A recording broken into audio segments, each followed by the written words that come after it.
Hi, I'm Serge Tirosh.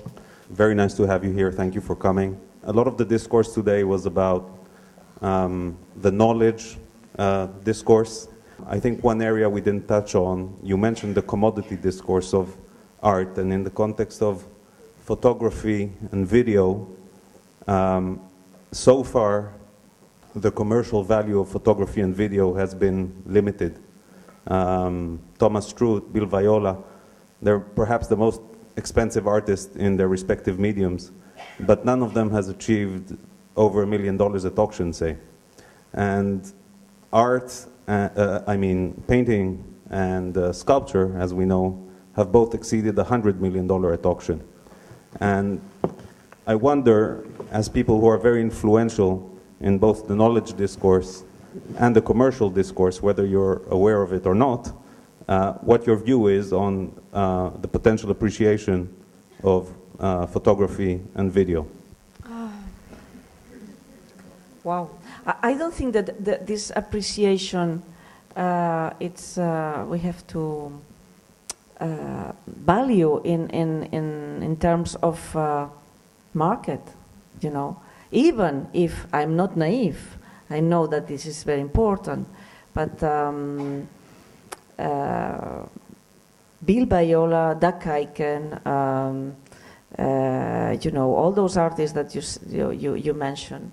Of course, they are very important, and they have a kind of diffusion and visibility on the contemporary art world, and they are quite expensive, huh? I think. But I don't know if we have to compare with another artist who is using, painting or macrame. I think that in this case, I'm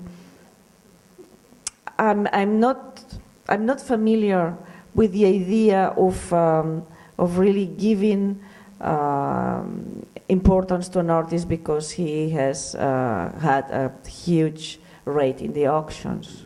I don't know what you think, Peter. Well, I do deal with the market all the time, of course, because we're a collecting institution. I certainly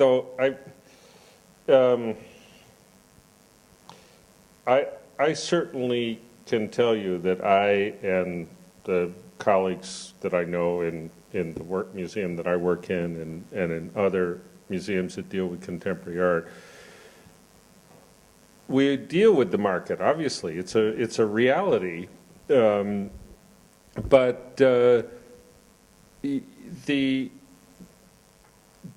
attempt to make judgments about works of art is not based on what they cost, and you certainly can't be too upset that a photograph hasn't gone for $100 million. Can you really? It doesn't.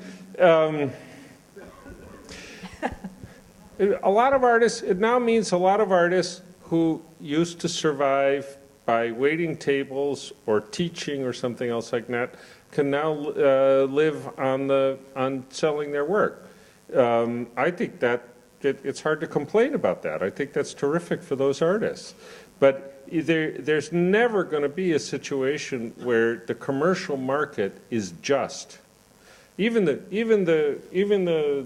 what Marta and I and so many other people try to do very earnestly and all the rest of that, that's not a just world either. The museum world, the Kunsthalle world, all the rest.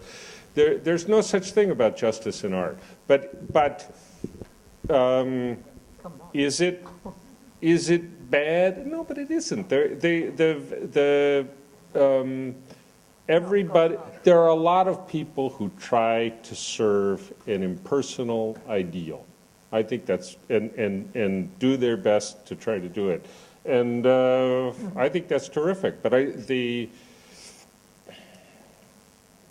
is the art market good or is it bad? It's not something we can control. It also the market also it's easy to talk about all the things that are bad about the market.